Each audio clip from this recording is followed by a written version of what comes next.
வணக்கம். உங்க கண்டென்ட்ட ஒரு பெரிய உண்மையான பிசினஸா மாத்தணும்னு ஒரு ஆசை இருக்கா? குறிப்பா 2026க்குள்ள. சரி, அதை எப்படி செய்யலாம் தான் இன்னைக்கு பார்க்க போறோம். அதுக்கு மூணே முக்கிய வழிகள் தான் இருக்கு. வாங்க ஒவ்வொன்னா அலசி பார்க்கலாம். ஒரு கண்டென்ட் கிரியேட்டரா நீங்க இப்ப யோசிச்சுட்டு இருப்பீங்க, அடுத்து என்ன பண்ணலாம்? ஒரு ஏஜென்சியை ஆரம்பிக்கலாமா? இல்ல ஃபைவர் மாதிரி ஏதாவது ஒரு பிளாட்ஃபார்ம்ல நம்ம திறமையை வச்சு சம்பாதிக்கலாமா? இல்லனா நமக்கே ஒரு நியூஸ் லெட்டர் ஆரம்பிச்சு ஒரு கூட்டத்தை உருவாக்கலாமா? இதுதான் நம்மள மாதிரி பலரும் யோசிக்கிற ஒரு பெரிய கேள்வி இல்லையா? இன்னைக்கு நாம இந்த 3 பாதைகளையும் ஒண்ணு விடாம அலசி ஆராய போறோம். எதுக்கு என்ன தேவைப்படும், எதுல என்ன ரிஸ்க் இருக்கு, எதுல என்ன ரிட்டர்ன்ஸ் கிடைக்கும்னு தெளிவா புரிஞ்சுக்கலாம் வாங்க. முதல்ல நாம பார்க்க போற பாதைக்கு பேரு கோட்டை. அதாவது ஒரு கண்டென்ட் கிரியேஷன் ஏஜென்சிய உருவாக்குறது. ஏன் இது கோட்டைன்னு சொல்றோம்னா, உள்ள வர்றது ரொம்ப கஷ்டம். ஆனா ஒரு தடவை உள்ள வந்துட்டா ரொம்பவே பாதுகாப்பான ஒரு வலுவான சாம்ராஜ்யத்தை உருவாக்க முடியும். சரி, உள்ள நுழைய எவ்ளோ கஷ்டம்னு கேக்குறீங்களா? இந்த நம்பரை பாருங்க. அட்டீங்கப்பா, $3,60,000. இது எதுக்கு தெரியுமா? உங்க கம்பெனி நஷ்டத்திலிருந்து லாபத்துக்கு வர்றதுக்கு, அதாவது பிரேக் ஈவன் பாயிண்ட தொடர வரைக்கும் பிசினஸ ஓட்டுறதுக்கு தேவைப்படுற மினிமம் கேஷ். ஆனா நில்லுங்க, கதை இதோட முடியல. அந்த $3,60,000 வெறும் கையில வச்சுக்க வேண்டிய படம் தான். அது போக ஸ்டாஃப்க்கு சம்பளம், ஆஃபீஸ், கம்ப்யூட்டர்னு செலவு லிஸ்ட் நீளமா போகுது.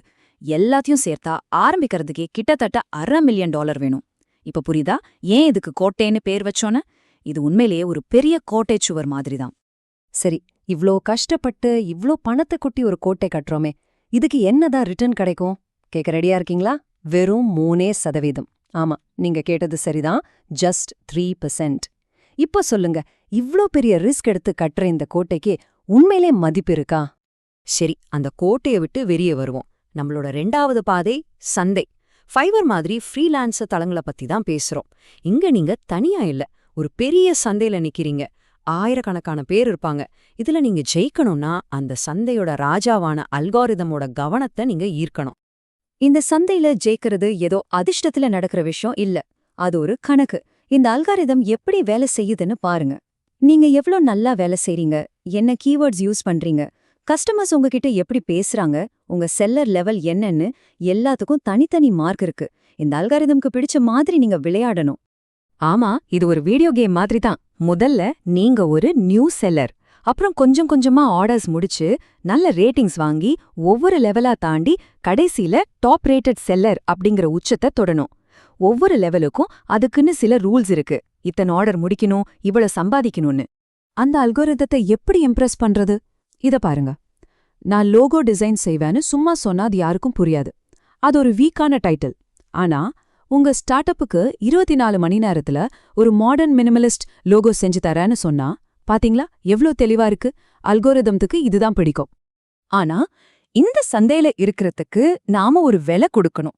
அது என்னன்னா, நீங்க சம்பாதிக்கிற ஒவ்வொரு ரூபாயிலையும் 20% கமிஷனா ஃபைவர் எடுத்துக்கும். ஆமா, 20%. இது ஒரு பெரிய அமௌண்ட் தான். ஆனா லட்சக்கணக்கான கஸ்டமர்ஸ உங்க கண் முன்னாடி கொண்டு வந்து நிறுத்துறதுக்கு நீங்க கொடுக்கிற வாடகை இது. சரி, நம்மளோட கடைசி பாதைக்கு வந்தாச்சு. இதுக்கு பேரு சமூகம். அதாவது ஒரு நியூஸ் லெட்டர் மூலமா நமக்காக ஒரு கூட்டத்தை உருவாக்குறது.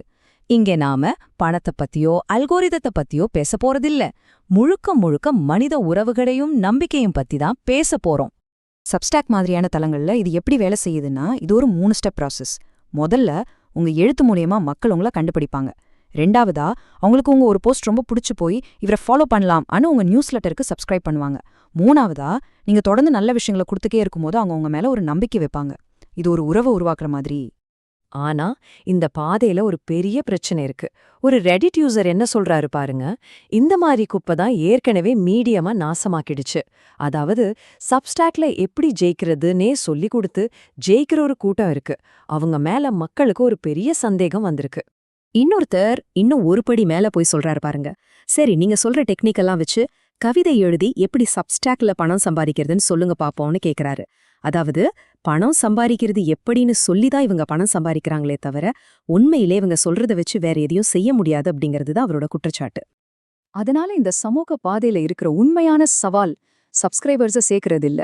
சுத்தி இருக்கிற எல்லாரும் உங்களை ஒரு சந்தேக கண்ணோட பாக்கும்போது இவன் ஒரு குரு ஏமாத்துறான்னு நினைக்காம அவங்க மனசுல உண்மையான ஒரு நம்பிக்கையை உருவாக்குறது தான்.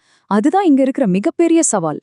ஓகே, இப்போ நம்ம பார்த்த இந்த 3 பாதைகளையும் ஒன்னா வச்சு ஒரு ஒப்பீடு செஞ்சு பாத்திரலாம். அப்பதான் உங்க கனவுக்கு எது சரியான பாதைன்னு நீங்க முடிவு பண்ண முடியும். இந்த டேபிள பாருங்க, எல்லாத்தையும் அழகா சுருக்கமா சொல்லுது. முதல்ல கோட்டை, அதாவது ஏஜென்சி. ஆரம்பிக்க நிறைய காசு வேணும், ஆனா செட்டில் ஆயிட்டா ஸ்டெடியா இருக்கலாம். ரிஸ்க் என்னன்னா பிசினஸ் பிக்கப் ஆகுறதுக்குள்ள காசு தீந்து போறது. ரெண்டாவது சந்தை, அதாவது ஃப்ரீலான்சிங். செலவு கம்மி, ஆனா ஆல்கரிதமோட தயவுல தான் இருக்கணும். மூணாவது சமூகம், அதாவது நியூஸ்லெட்டர். இங்க காசு இல்ல, உங்க நேரம் தான் முதலீடு. ஆனா உங்கள ஒரு ஏமாத்துக்காரன்னு நினைக்காம உண்மையா நம்ப வைக்கிறது தான் பெரிய டாஸ்க். அப்போ இந்த அலசலோட கடைசியில நாம நிக்கிற கேள்வி இதுதான். கோட்டையா, சந்தையா, இல்ல சமூகமா? இந்த 3ல உங்க திறமைக்கு, உங்க கையில இருக்கிற முதலீட்டுக்கு, முக்கியமா வெற்றிங்கிற வார்த்தைக்கு நீங்க வெச்சிருக்கிற அர்த்தத்துக்கு எந்த பாதை சரியா வரும்னு நினைக்கிறீங்க? யோசிச்சு பாருங்க.